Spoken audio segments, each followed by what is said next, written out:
Μάθημα 1. Κάνοντας σκεπτικές επιλογές. Συμφωνώ. Θέλουμε να κάνουμε την καλύτερη επιλογή για εμάς. Σίγουρα. Είναι σημαντικό να είμαστε προσεκτικοί στις αποφάσεις μας. Ποιους παράγοντες πιστεύετε ότι πρέπει να λάβουμε υπόψη? Καταρχάς, θα πρέπει να αξιολογήσουμε τις αξίες και τις προτεραιότητές μας. Αυτό είναι ένα εξαιρετικό σημείο εκκίνησης. Τι εκτιμάτε περισσότερο στη ζωή? Εκτιμώ την προσωπική ανάπτυξη και τις ουσιαστικές σχέσεις. Αυτά είναι απαραίτητα. Πιστεύω ότι η περιπέτεια και η μάθηση είναι σημαντικά για μένα. Η περιπέτεια σίγουρα προσθέτει ενθουσιασμό στη ζωή. Πώς την ενσωματώνεις? Προσπαθώ να ταξιδεύω όποτε είναι δυνατόν. Διευρύνει την οπτική μου. Τα ταξίδια μπορούν να είναι διαφωτιστικά. Ποιος ήταν ο αγαπημένος σας προορισμός? Μου άρεσε πολύ να επισκέπτομαι την Ιαπωνία. Η κουλτούρα και η κουζίνα ήταν απίστευτες. Η Ιαπωνία είναι συναρπαστική. Θα ήθελα πολύ να τη ζήσω κάποια μέρα. Πρέπει. Είναι ένα ταξίδι γεμάτο ζωντανές εμπειρίες. Μιλώντας για εμπειρίες, πώς διασφαλίζουμε ότι οι επιλογές μας ευθυγραμμίζονται με τους στόχους μας? Νομίζω ότι ο καθορισμός σαφών στόχων είναι ζωτικής σημασίας. Παρέχει κατεύθυνση. Ναι. Οι στόχοι μας βοηθούν να παραμένουμε συγκεντρωμένοι και παρακινημένοι. Τι γίνεται με το να ζητάμε συμβουλές από άλλους? Είναι αυτό χρήσιμο? Μπορεί να είναι. Η συλλογή διαφορετικών απόψεων συχνά οδηγεί σε καλύτερες αποφάσεις. Συμφωνώ. Ωστόσο, πρέπει επίσης να εμπιστευόμαστε το αισθικτό μας. Η εμπιστοσύνη στον εαυτό μας είναι απαραίτητη στη διαδικασία λήψης αποφάσεων. Θα πρέπει, λοιπόν, να αναλογιζόμαστε τακτικά τις επιλογές μας. Απολύτως. Η τακτική αναστοχασμός μας επιτρέπει να προσαρμόζουμε τις διαδρομές μας. Αυτή η συζήτηση ήταν πολύ διαφωτιστική. Ευχαριστώ. Μάθημα 2. Περιμένοντας έναν φίλο. Λυπάμαι, δεν ξέρω που βρίσκεται. Ξέρεις πότε θα γυρίσει? Θα πρέπει να έχει επιστρέψει σε 30 λεπτά, νομίζω. Δεν είναι πολύς καιρός για να περιμένουμε. Ελπίζω να είναι καλά. Ναι, και εγώ το ελπίζω. Έχει την τάση να χάνει την αίσθηση του χρόνου μερικές φορές. Αυτό μου ακούγεται οικείο. Ξέρω μερικούς ανθρώπους που τους αρέσει αυτό. Μπορεί να είναι διασκεδαστικό, αλλά μπορεί επίσης να είναι απογοητευτικό. Πράγματι. Του έστειλες μήνυμα για να κάνει check-in? Το έκανα, αλλά δεν έχει απαντήσει ακόμα. Ίσως έχει μπλεχτεί στην κίνηση ή κάτι τέτοιο. Αυτή είναι μια πιθανότητα. Η κίνηση στο Λονδίνο μπορεί να είναι απρόβλεπτη. Ναι, μπορεί. Θυμάμαι μια φορά που κόλλησα για πάνω από μία ώρα.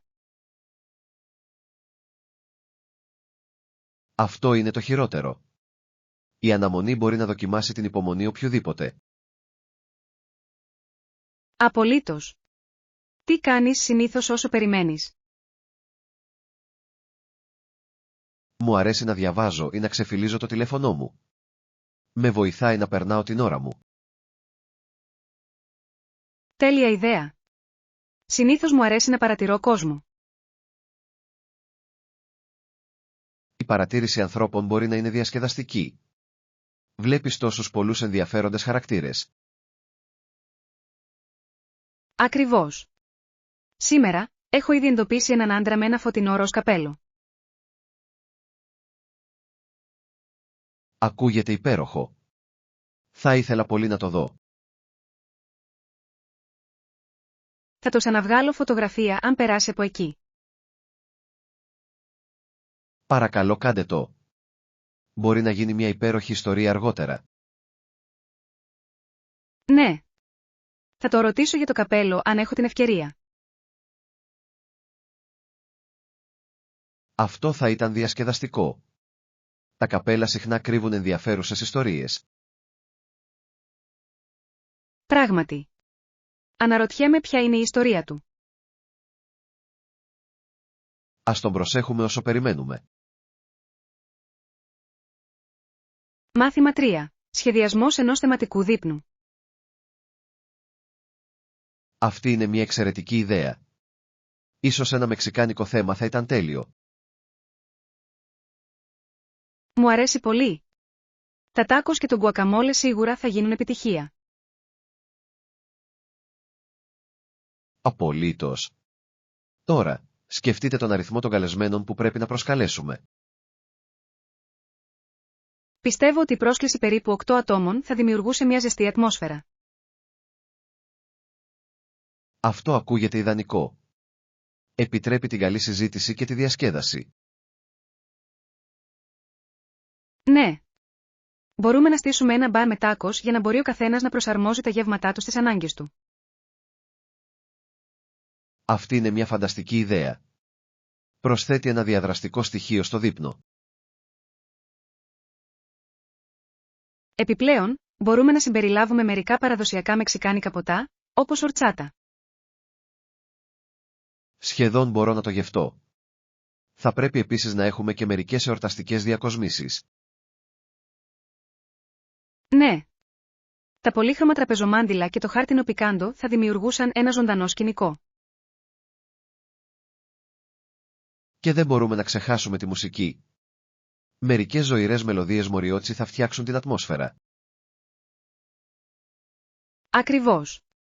Η μουσική πάντα βελτιώνει την εμπειρία του δείπνου. Μήπως πρέπει να σκεφτούμε και κάποια διασκεδαστική δραστηριότητα για μετά το δείπνο. Υπέροχη σκέψη. Ίσως ένα παιχνίδι λοταρίας θα μπορούσε να είναι απολαυστικό.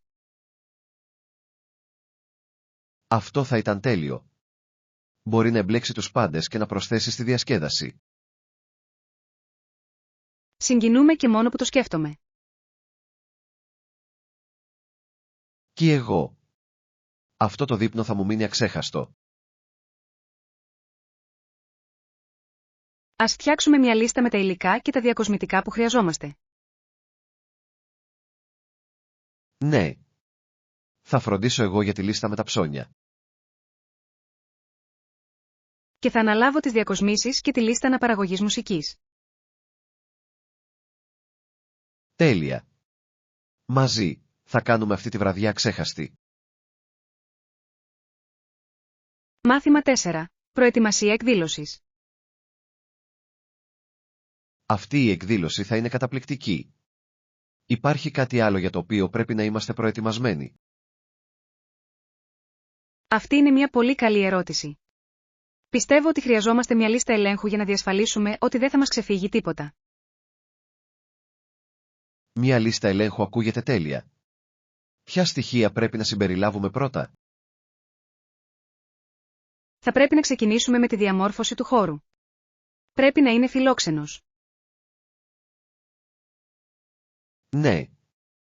Ο φωτισμός και η διακόσμηση μπορούν να δημιουργήσουν μια ζεστή ατμόσφαιρα. Απολύτως.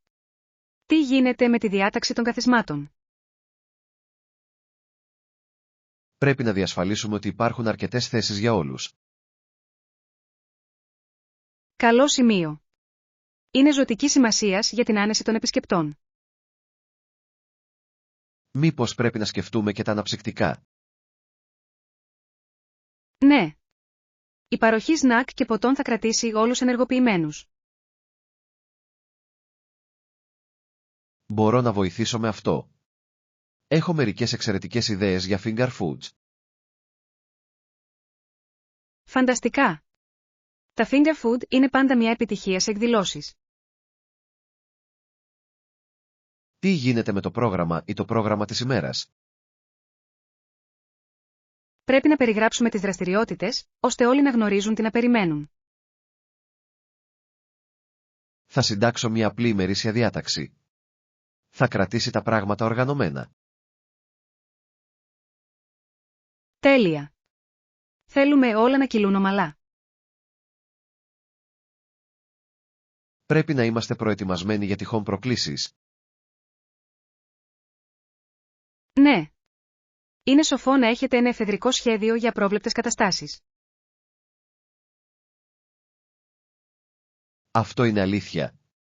Η ευελιξία είναι το κλειδί κατά τη διάρκεια εκδηλώσεων. Ακριβώς. Ας βεβαιωθούμε επίσης ότι έχουμε τα στοιχεία επικοινωνίας των προμηθευτών. Τέλεια ιδέα. Η επικοινωνία είναι απαραίτητη για το συντονισμό. Νιώθω μεγαλύτερη αυτοπεποίθηση για αυτό το γεγονός με τη βοήθειά σας. Ευχαριστούμε. Μαζί, θα κάνουμε αυτή την εμπειρία ξέχαστη. Μάθημα 5. Προσαρμογή των δημιουργιών σας. Ακούγεται ωραίο. Πώς μπορώ να το κάνω αυτό? Μπορείτε να προσαρμόσετε κούπες, μπλουζάκια ή ακόμα και τσάντες tote. Αλήθεια, δεν ήξερα ότι η προσαρμογή ήταν τόσο ευέλικτη. Ναι. Υπάρχουν τόσες πολλές επιλογές για να διαλέξετε. Τι πιστεύετε ότι θα έκανε μια υπέροχη κούπα? Ίσως ένα αστείο απόφθεγμα ή μια προσωπική φωτογραφία θα ήταν τέλειο. Μου αρέσει πολύ αυτή η ιδέα. Ένα αστείο απόφθεγμα μπορεί να φωτίσει τη μέρα οποιοδήποτε. Ακριβώς. Προσθέτει μια προσωπική πινελιά που το κάνει ξεχωριστό. Τι θα λέγατε για μπλουζάκια, τι σχέδια προτείνετε για αυτά? Θα μπορούσατε να χρησιμοποιήσετε έντονα χρώματα και έντονα γραφικά. Ακούγεται συναρπαστικό. Θα ήθελα πολύ να φορέσω κάτι μοναδικό. Σε όλους αρέσει να ξεκινούν συζητήσεις πάνω στα ρούχα τους.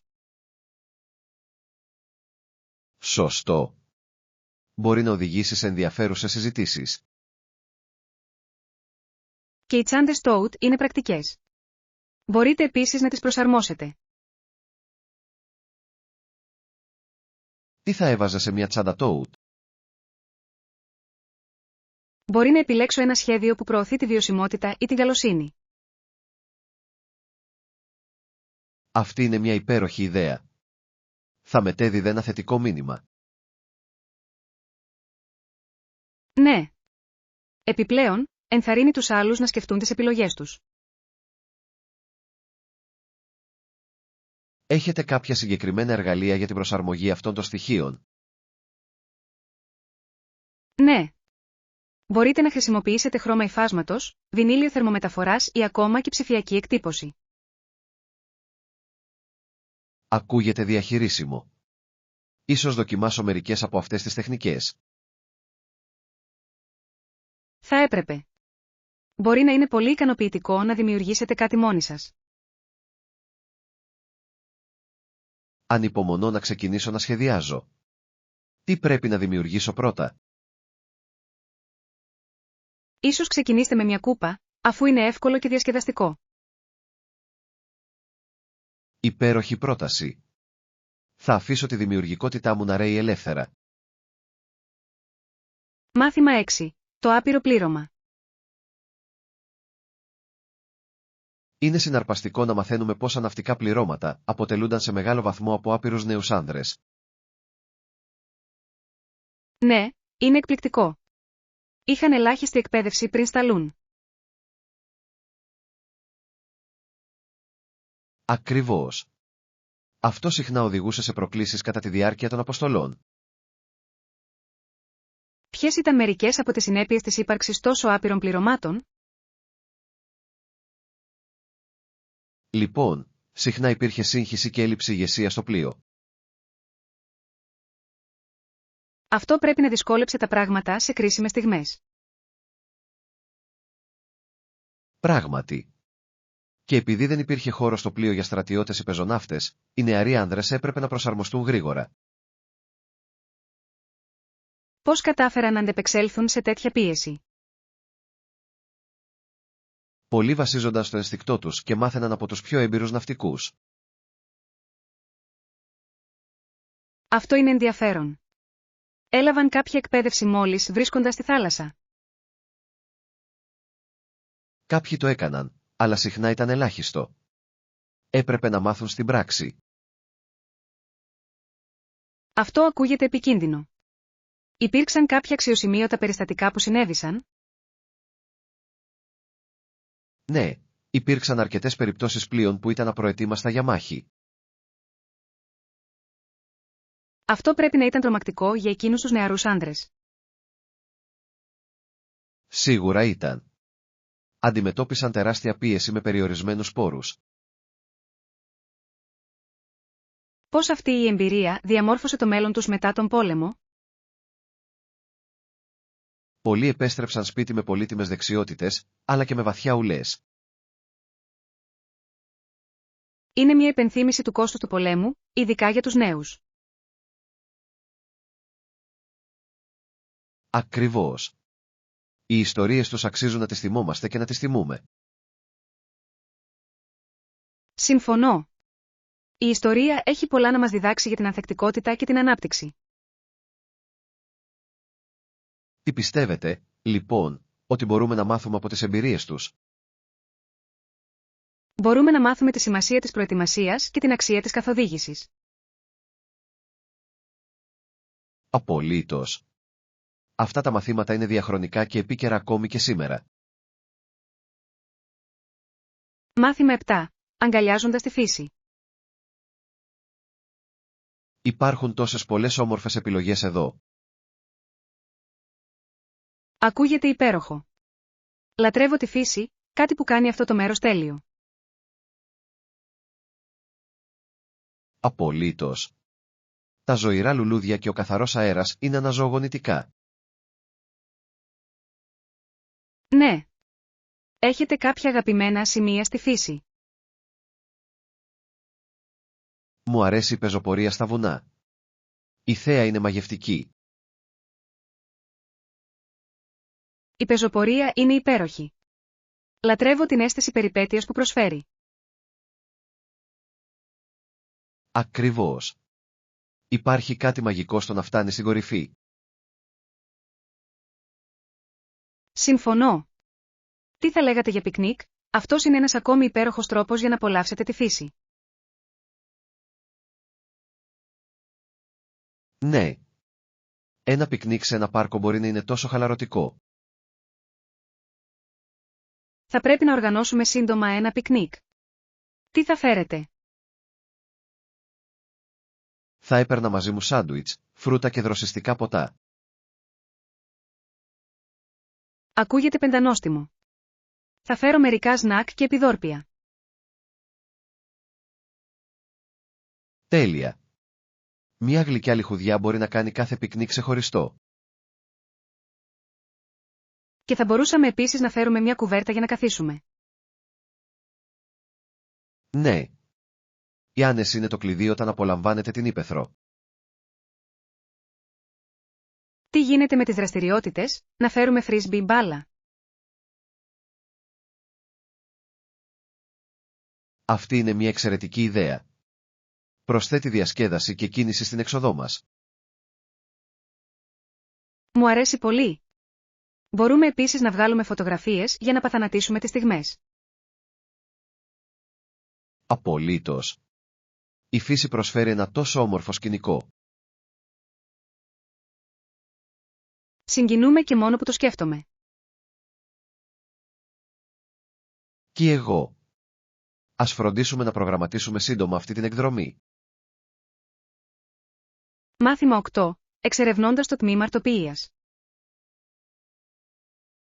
Και φυσικά, μπορείτε να αγοράσετε πίτες, κέικ και μπισκότα στο τμήμα αρτοποιείου. Ναι. Η μυρωδιά και μόνο είναι αρκετή για να πεινάσει οποιονδήποτε. Μπορώ ήδη να φανταστώ την νοστιμιά. Ποια είναι η αγαπημένη σου λιχουδιά? Λατρεύω τα μπισκότα με κομματάκια σοκολάτας. Είναι κλασικά. Κλασικό πράγματι. Προτιμώ μια φέτα πλούσιου κέικ σοκολάτας. Ακούγεται απολαυστικό. Έχετε δοκιμάσει ποτέ να φτιάξετε το δικό σας? Το έχω κάνει. Ήταν μια αρκετά μεγάλη περιπέτεια, αλλά το αποτέλεσμα άξιζε τον κόπο. Σίγουρα. Το ψήσιμο μπορεί να είναι διασκεδαστικό και ταυτόχρονα ικανοποιητικό. Ναι, αλλά έμαθα ότι η μέτρηση των συστατικών είναι ζωτικής σημασίας. Αυτό είναι αλήθεια. Το ψήσιμο είναι σαν ένα επιστημονικό πείραμα. Ακριβώς. Το πολύ αλεύρι μπορεί να καταστρέψει ολόκληρο το κέικ. Κάποτε έφτιαξα μια πίτα που αποδείχθηκε σκέτη καταστροφή. Τι συνέβη? Ξέχασα να προσθέσω ζάχαρη. Ήταν μια άνοστη εμπειρία. Όχι. Αυτό πρέπει να ήταν απογοητευτικό. Ήταν. Αλλά έμαθα να ελέγχω ξανά τα συστατικά μου. Αυτό είναι ένα πολύτιμο μάθημα. Έχετε δοκιμάσει κάποια νέα συνταγή τελευταία? Πρόσφατα δοκίμασα μια τάρτα λεμονιού. Ήταν δροσιστική. Ακούγεται πεντανόστιμο. Λατρεύω τα επιδόρπια με σπεριδοειδή. Ευχαριστώ. Θα φροντίσω να σας φέρω ένα κομμάτι την επόμενη φορά. Θα το εκτιμούσα πολύ. Τι άλλο σας αρέσει από το ζαχαροπλαστείο? Λατρεύω επίσης τις τάρτες φρούτων. Είναι τόσο πολύχρωμες και φιλόξενες. Ναι. Είναι σαν τέχνη που μπορείς να φας. Ακριβώς. Κάθε φέτα λέει μια νόστιμη ιστορία.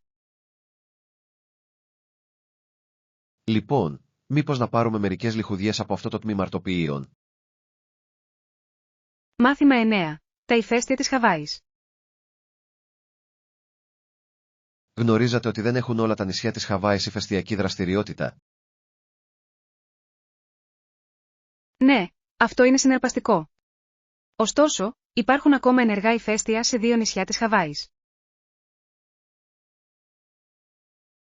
Ακριβώς. Η Οάχου και το Μεγάλο νησί έχουν μερικά αξιοσημείωτα γεωλογικά χαρακτηριστικά. Το Μεγάλο νησί είναι ιδιαίτερα διάσημο για τα ηφαίστειά του, έτσι δεν είναι? Ναι. Τα Μάουνα Λόα και Κιλαουέα είναι 2 από τα πιο ενεργά ηφαίστεια στον κόσμο. Είναι απίστευτο το πόσο διαμορφώνουν το τοπίο του νησιού. Πράγματι. Οι ροές λάβας δημιουργούν νέα γη και αλλάζουν την ακτογραμμή. Έχω ακούσει ότι το ηφαίστειο Κιλαουέα εκρήγνεται συνεχώς εδώ και χρόνια. Αυτό είναι αλήθεια. Προσφέρει μια μοναδική ευκαιρία να παρατηρήσετε την ηφαιστειακή δραστηριότητα. Αναρωτιέμαι πως οι τοπικές κοινότητες προσαρμόζονται στο να ζουν κοντά σε τόσο ισχυρές δυνάμεις. Πρέπει να είναι πολύ ανθεκτικά. Ο πολιτισμός είναι βαθιά συνδεδεμένος με τη γη. Ναι. Πολλές παραδόσεις τιμά τη δύναμη της Πέλε, της θεάς της φωτιάς. Είναι ενδιαφέρον το πως η μυθολογία συνυφαίνεται με τα φυσικά φαινόμενα. Απολύτως. Προσθέτει βάθος στην κατανόηση των νησιών. Έχετε επισκεφτεί ποτέ κάποιο από τα ηφαίστεια? Δεν το έχω κάνει, αλλά είναι στη λίστα με τα όνειρά μου. Θέλω να δω τις ροές λάβας. Αυτή θα ήταν μια ξέχαστη εμπειρία. Μπορώ μόνο να φανταστώ το θέαμα της λαμπερής λάβας με φόντο τον νυχτερινό ουρανό. Είναι μια μαγευτική θέα. Ας σχεδιάσουμε μαζί ένα ταξίδι για να το εξερευνήσουμε. Θα μου άρεσε πολύ. Το να μάθω για τα ηφαίστεια από πρώτο χέρι θα ήταν καταπληκτικό. Ναι. Είναι ένας τέλειος συνδυασμός περιπέτειας και εκπαίδευσης. Μάθημα 10. Αγκαλιάζοντας τα πολιτιστικά φεστιβάλ. Πιστεύω ότι πρέπει να προσπαθήσουμε να παρακολουθήσουμε το Διεθνές Φεστιβάλ Μουσικής της Άνοιξης της Πράγας. Ακούγεται υπέροχη ιδέα. Τι υπέροχος τρόπος να γνωρίσεις την πόλη. Απολύτως. Αυτό το φεστιβάλ περιλαμβάνει απίστευτες παραστάσεις από όλο τον κόσμο. Μου αρέσει πολύ η ιδέα να απολαμβάνω κλασική μουσική σε ένα τόσο όμορφο περιβάλλον. Ναι. Η ατμόσφαιρα θα είναι ηλεκτρισμένη με ταλαντούχους μουσικούς. Έχετε παρακολουθήσει άλλα φεστιβάλ ενώ ταξιδεύετε? Έχω πάει. Κάποτε πήγα σε ένα φεστιβάλ jazz στη Νέα Ορλεάνη. Ήταν καταπληκτικό. Αυτό ακούγεται υπέροχο. Η jazz έχει τόσο πλούσια ιστορία. Πραγματικά. Η ενέργεια της ζωντανής μουσικής είναι απαράμιλη. Λοιπόν, για ποιες παραστάσεις είστε πιο ενθουσιασμένοι στο φεστιβάλ της Πράγας? Ανυπομονώ ιδιαίτερα για τις ορχιστρικές συναυλίες. Αυτά είναι πάντα εντυπωσιακά. Ο ήχος γεμίζει ολόκληρο το χώρο. Ναι. Μπορείς να νιώσεις τη μουσική στα κόκαλά σου. Θα πρέπει επίσης να εξερευνήσουμε την τοπική κουζίνα κατά τη διάρκεια του φεστιβάλ. Απολύτως. Η δοκιμή παραδοσιακών τσέχικων πιάτων θα εμπλουτίσει την εμπειρία μας. Ανυπομονώ να δοκιμάσω γκούλας και τερντάλνικ. Αυτές είναι νόστιμες επιλογές. Δεν πρέπει να ξεχνάμε τα τοπικά γλυκά. Ναι. Τα επιδόρπια είναι απαραίτητα σε κάθε φεστιβάλ. Λοιπόν, πότε ξεκινάει το φεστιβάλ? Συνήθως ξεκινάει το Μάιο και διαρκεί αρκετές εβδομάδες. Τέλεια. Θα έπρεπε να αρχίσουμε να σχεδιάζουμε το πρόγραμμά μας τώρα. Ναι. Ας φροντίσουμε να μην χάσουμε καμία από τις παραστάσεις.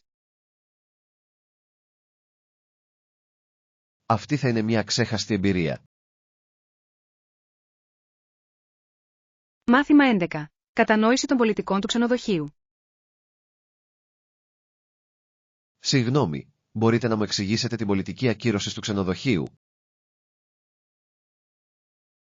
Ναι, είναι σημαντικό να το γνωρίζετε πριν ολοκληρώσουμε την κράτησή μας. Αυτό ακούγεται λογικό. Τι θα συμβεί αν ακυρώσουμε εντός αυτού του χρονικού πλαισίου?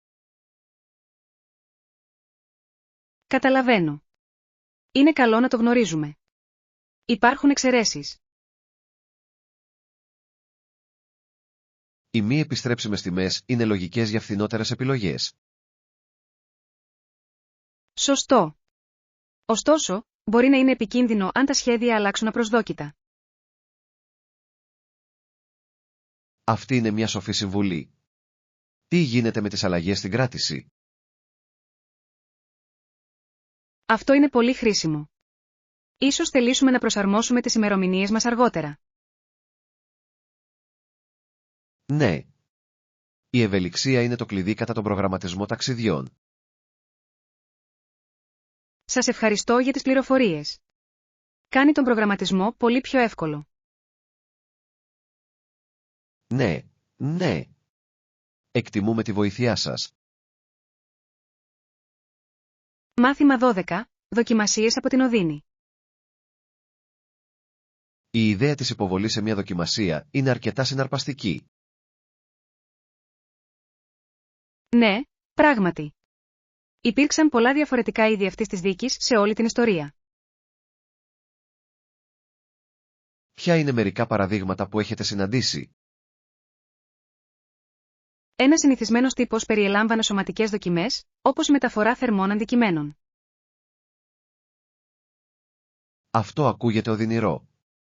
Ποιος ήταν ο σκοπός τέτοιων δοκιμασιών? Πίστευαν ότι καθόριζαν την αθωότητα ή την ενοχή ενός ατόμου. Υποθέτω ότι ήταν ένας τρόπος να επιδιώξουν θεϊκή παρέμβαση στις κρίσεις. Ακριβώς. Αν κάποιος επιδίωνε, θεωρούνταν αθώος. Αυτή είναι μια αρκετά σκληρή μέθοδος για να αποδείξει κανείς το χαρακτήρα του. Ναι, εγείρει ερωτήματα σχετικά με την ηθική και τη δικαιοσύνη. Υπήρχαν άλλα είδη δοκιμασιών με δοκιμασία που βρήκατε ενδιαφέροντα? Ναι. Μερικοί πολιτισμοί χρησιμοποιούσαν δοκιμές στο νερό. Για παράδειγμα, αν κάποιος βυθιζόταν, θεωρούνταν αθώος. Τι παράξενο.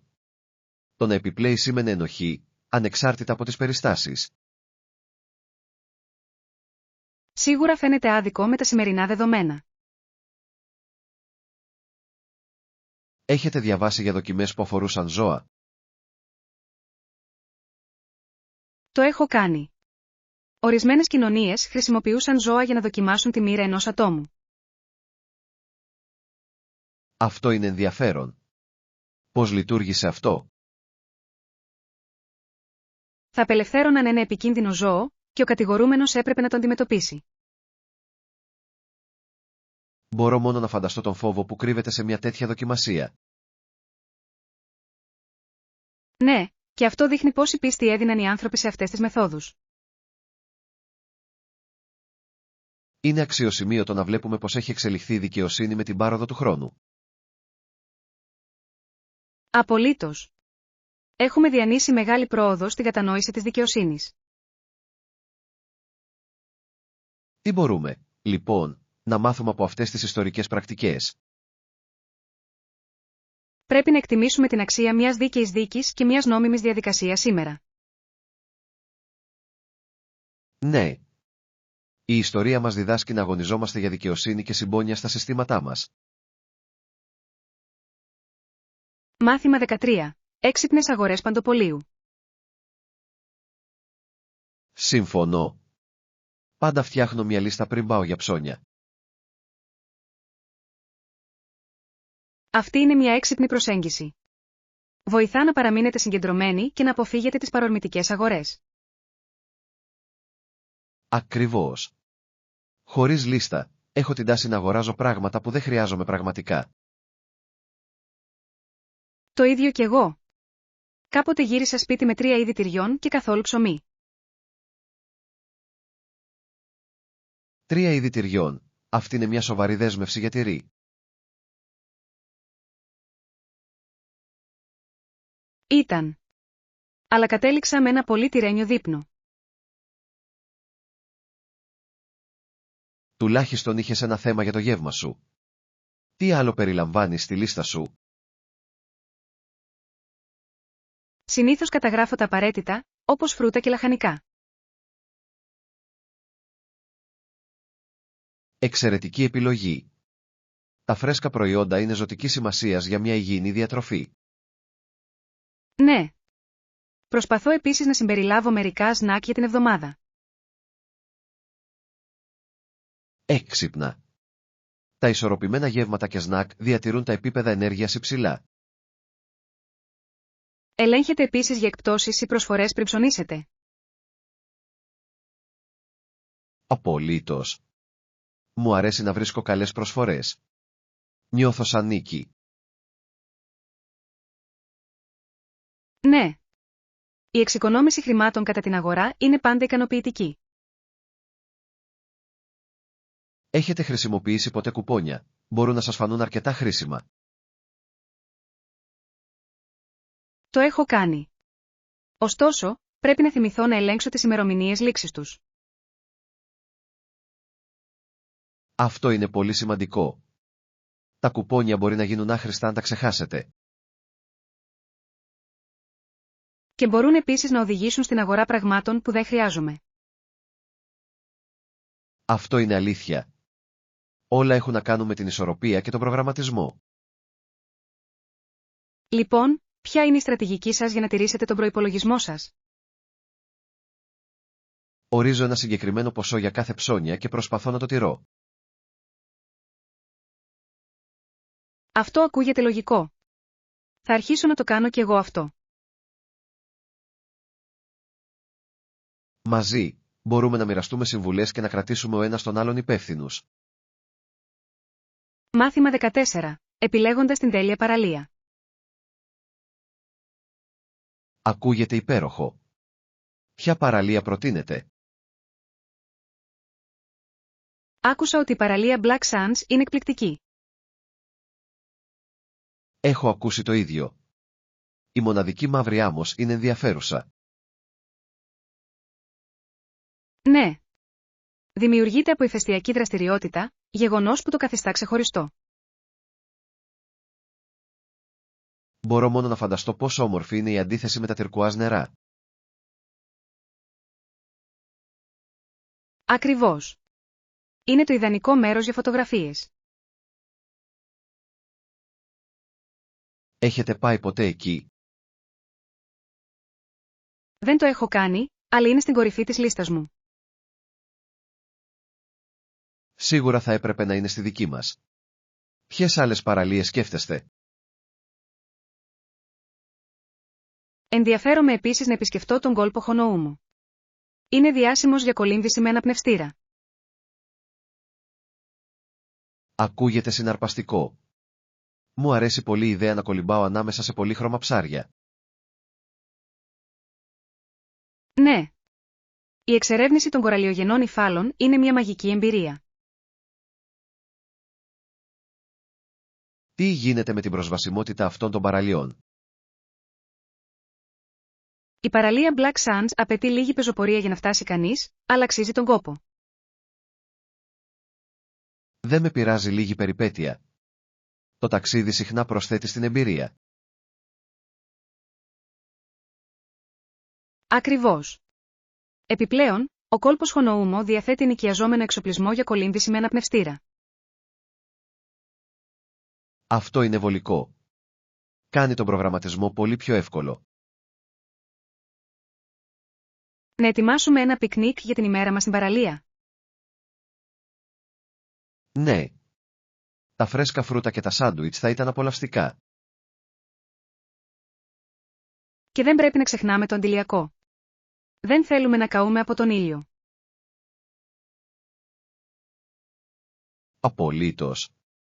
Η προστασία του δερματός μας είναι απαραίτητη. Είμαι τόσο ενθουσιασμένος, για αυτό το ταξίδι. Και εγώ επίσης. Η εξερεύνηση νέων παραλιών θα είναι μια φανταστική περιπέτεια. Μάθημα 15. Θερινές θέσεις εργασίας για φοιτητές πανεπιστημίου. Πολλοί φοιτητές φοιτούν στο πανεπιστήμιο, αλλά κατά τη διάρκεια των καλοκαιρινών μηνών, οι περισσότεροι από αυτούς τους φοιτητές εργάζονται σε καλοκαιρινή εργασία. Ναι, αυτό είναι αλήθεια. Οι καλοκαιρινές δουλειές μπορούν να είναι ένας εξαιρετικός τρόπος για να αποκτήσετε εμπειρία. Ακριβώς. Τι είδους καλοκαιρινή δουλειά σκέφτεσαι? Σκέφτομαι να δουλέψω σε ένα τοπικό βιβλιοπωλείο. Ακούγεται ευχάριστο. Αυτό ακούγεται υπέροχο. Θα ήσουν περιτριγυρισμένος από βιβλία όλη μέρα. Ναι. Επιπλέον, θα μπορούσα να βοηθήσω τους πελάτες να βρουν το επόμενο υπέροχο ανάγνωσμά τους. Πιστεύεις ότι θα έχεις χρόνο για διάβασμα ενώ δουλεύεις? Ελπίζω. Θα ήθελα πολύ να προσθέσω μερικά κεφάλαια στα διαλύματα. Αυτό είναι ένα εξαιρετικό σχέδιο. Έχετε εργαστεί στο λιανικό εμπόριο στο παρελθόν? Δεν το έχω κάνει, αλλά ανυπομονώ να μάθω. Το λιανικό εμπόριο μπορεί να είναι απαιτητικό, αλλά μπορεί επίσης να είναι διασκεδαστικό. Σωστό. Η αλληλεπίδραση με τους πελάτες μπορεί να οδηγήσει σε ενδιαφέρουσες συζητήσεις. Ναι. Κάποτε δούλευα σε ένα παγωτατζίδικο, και οι ιστορίες ήταν ατελείωτες. Αυτό ακούγεται υπέροχο. Ποιο ήταν το αγαπημένο σας κομμάτι της δουλειάς? Απόλαυσα τη δημιουργία νέων συνδυασμών με Sunday και την παρατήρηση των αντιδράσεων των πελατών. Αυτό πρέπει να ήταν πολύ ικανοποιητικό. Μπορώ να φανταστώ τα χαμόγελα. Ήταν. Ποιες δεξιότητες ελπίζεις να αναπτύξεις στην καλοκαιρινή σου εργασία? Θέλω να βελτιώσω τις επικοινωνιακές μου δεξιότητες και να μάθω για τη διαχείριση αποθεμάτων. Αυτές είναι πολύτιμες δεξιότητες. Θα σας φανούν χρήσιμες στο μέλλον. Ελπίζω ναι. Εσύ τι κάνεις, έχεις σχέδια για καλοκαιρινή δουλειά? Σκέφτομαι μια πρακτική άσκηση σχετική με το αντικείμενο σπουδών μου. Αυτό είναι φανταστικό. Οι πρακτικές ασκήσεις μπορούν να προσφέρουν εξαιρετικές ευκαιρίες δικτύωσης. Ναι. Πιστεύω ότι είναι ένα ουσιαστικό βήμα προς την καριέρα μου. Και οι δύο έχουμε συναρπαστικά καλοκαίρια μπροστά μας. Πράγματι. Ας αξιοποιήσουμε στο έπακρο τις καλοκαιρινές μας εμπειρίες. Μάθημα 16. Γιορτάζοντας τις παραδόσεις. Κατά τη διάρκεια της γιορτής, παίζουμε παραδοσιακά παιχνίδια για πάρτι, έτσι δεν είναι? Ναι. Προσθέτει τόσο πολύ διασκέδαση στις γιορτές. Ποιο είναι το αγαπημένο σας παιχνίδι σε αυτές τις συγκεντρώσεις? Μου αρέσει πολύ να παίζω μουσικές καρέκλες. Είναι πάντα διασκεδαστικό να το παρακολουθείς. Οι μουσικές καρέκλες μπορούν να γίνουν αρκετά ανταγωνιστικές. Θυμάμαι την τελευταία φορά που έπαιξα. Κέρδισες? Το έκανα. Αλλά ήταν δύσκολο. Παραλίγο να πέσω κάτω. Ακούγεται ξεκαρδιστικό. Θα πλήρωνα για να το δω. Η έκφραση στο πρόσωπό μου ήταν ανεκτήμητη. Ποιες άλλες δραστηριότητες σου αρέσουν? Μου αρέσει επίσης η αφήγηση ιστοριών. Το να μοιράζομαι ιστορίες από τον πολιτισμό μας είναι εμπλουτιστικό. Απολύτως. Διατηρεί ζωντανές τις παραδόσεις μας και μας συνδέει με τις ρίζες μας. Έχετε κάποια αγαπημένη ιστορία που σας αρέσει να μοιράζεστε? Ναι, υπάρχει ένα για ένα έξυπνο κουνέλι που ξεπερνά ένα λιοντάρι. Αυτό ακούγεται ενδιαφέρον. Λατρεύω τις ιστορίες με έξυπνα ζώα. Συχνά διδάσκουν πολύτιμα μαθήματα, έτσι δεν είναι? Ναι. Το χιούμορ αναμεμειγμένο με σοφία δημιουργεί αξέχαστες ιστορίες. Τι γίνεται με το φαγητό? Έχετε κάποιο αγαπημένο πιάτο που σερβίρετε κατά τη διάρκεια των εορτασμών? Λατρεύω το παραδοσιακό ριζόγαλο. Είναι νόστιμο και χορταστικό. Το ριζόγαλο είναι κλασικό. Μου αρέσουν τα μπαχαρικά που προστίθενται. Ναι. Δημιουργούν τόσο υπέροχες γεύσεις. Λοιπόν, μήπως θα έπρεπε να προγραμματίσουμε να μαγειρέψουμε μαζί μερικά από αυτά τα πιάτα την επόμενη φορά? Ακούγεται φανταστική ιδέα. Το μαγείρεμα μαζί είναι πάντα διασκεδαστικό. Μπορούμε ακόμη και να προσκαλέσουμε φίλους σε ένα πάρτι μαγειρικής.